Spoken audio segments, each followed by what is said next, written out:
하도락스를 중심으로 한 역도학 수업을 했습니다. 본의 아니게 계속 제가 이 원고를 써서 여러분들하고 계속 수업을 하게 되는데, 이러한 원고를 써서 수업하는 것이 포알레중이라고 하죠. 포알레중.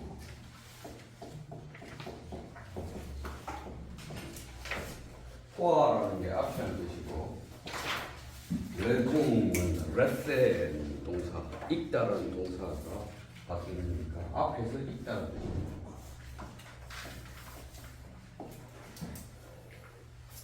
우리가 알고 있는 대부분의 철학자들, 그러니까 칸트, 헤겔 등등 전부 다 포알레중을 하는 철학자들이죠. 그래서 이제 유럽 대학에서는 그 대학의 평가를 포알레중을 하는 교수를 몇 명 확보하고 있느냐가 유럽 대학의 순위를 결정하는 중요한 문제죠. 근데 이제 대한민국은 그런 건 아닌데, 나도 그러려고 하는 건 아닌데 자꾸만 포알레중을 하고 있습니다. 계속 수업이 진행되면서 원고를 계속 써갈 것이고, 그래서 이 독일 대학, 그러니까 칸트나 헤겔 당시의 대학들은 그들이 포알레중을 하면 그걸 받아 적죠. 받아 적어서 출판사 편집자까지 와서 그 원고를 가지고 이제 포알레중이 끝나면 프로토콜을 작성해서 그 원고가 책으로 나오는 게 일반적인 전통이었어요. 그러니까 제가 대학 다닐 때만 하더라도 철학과 교수들이 원고를 맨날 읽었어요. 우리는 맨날 받아 적고, 근데 저는 뭐 글씨를 못 쓰니까 안 받아 적고 듣고 말았는데, 그게 원래 철학과의 전통의 수업 방식입니다. 그런데 본의 아니게 제가 그 흉내를 내고 있다. 자, 이제부터는 이제 역도학이라고 말하는 것.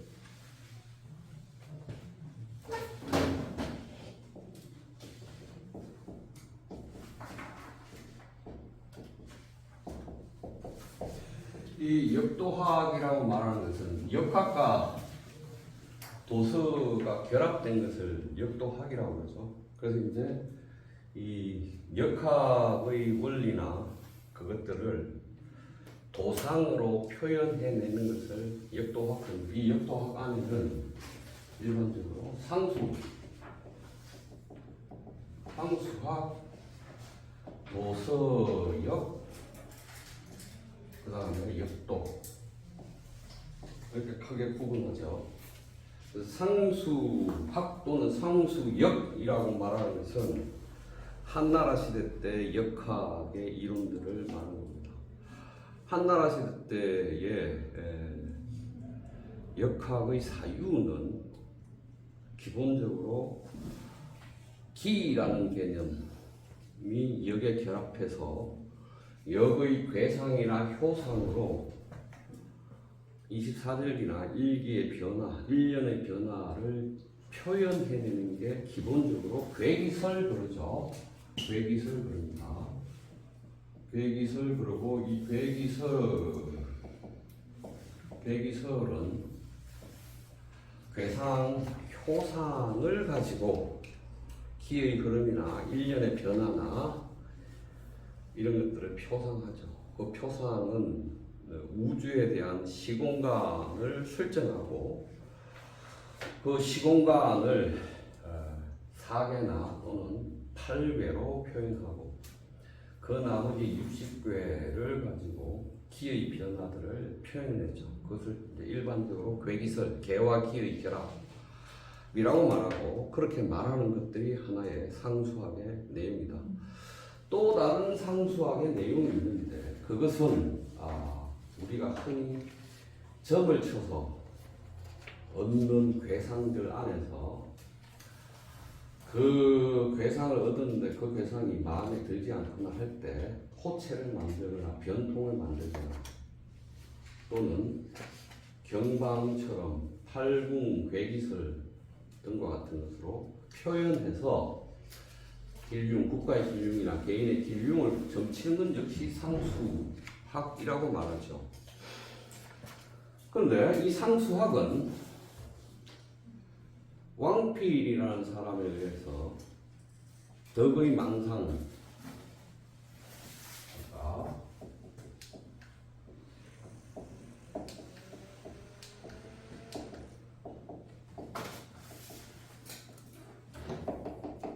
덕의 망상론, 그러니까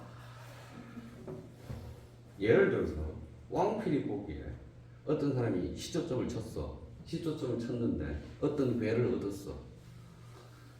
그 괴를 뭐 만약 이렇게 얻었다 칩시다. 그래서 이걸 얻었어. 이 효를 얻었어. 유고를 얻었어. 마음에 안 들어. 이 효사가 마음에 안 들겠죠. 효사가 마음에 안 들고 이 괴사도 마음에 안 들어. 그러면 호체를 하거나 체를 바꾸거나 이렇게 하거나 이렇게 해서 다시 괴를 만들 수 있죠.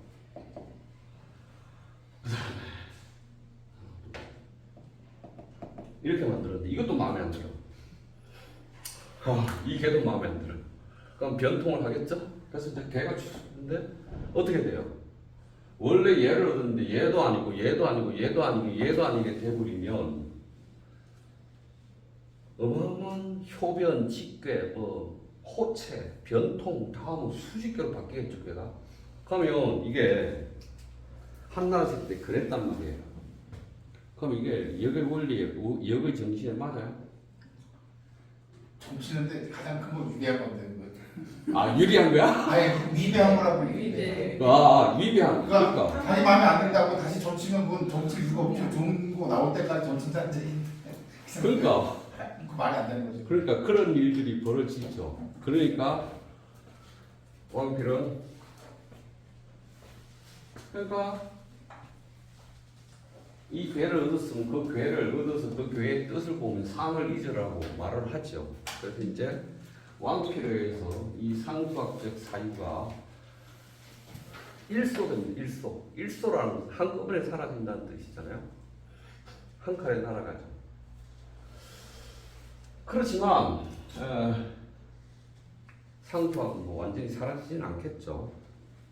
두 번째 이제 북송을 전후해서 역의 그 계사전에 나오는 숫자들 천일지 뭐 천삼지사 이런 거 있잖아요. 대연수 50에 뭐 이를 쓰지 않고 저거 이런 것들 그러한 것들을 가지고 도상을 만드는 일들이 벌어지죠. 그래서 이제 이 도서역이라는 것은 하도 낙서 두 글자를 따서 도서역 그러죠. 그래서 하도 낙서를 형성하는 과정을 도서역이라고 그래요. 그런데 어쨌든 하도 낙서만 있는 건 아니잖아요. 태극도도 있고 선천도도 있고 방언도도 있고 뭐 차서도도 있고 64개 방언도도 있고 뭐 문왕 8개도도 있고 그렇잖아요. 그걸 갖다가 이렇게 말하기 위해서 이거를 다시 그것들을 집어넣는 것 차서도나 방언도나 뭐 선천도나 태극도를 넣기 위해서 역도라는 말을 쓰죠. 그래서 이 역도라는 말은 얘들 말고 선천도 뭐 방언도 차서도 등등이죠. 방언도 차서도 팔궤도 문왕 팔궤도 뭐 복귀 팔궤도 이런 것들 태극도 또 뭐가 있을까요? 궤변도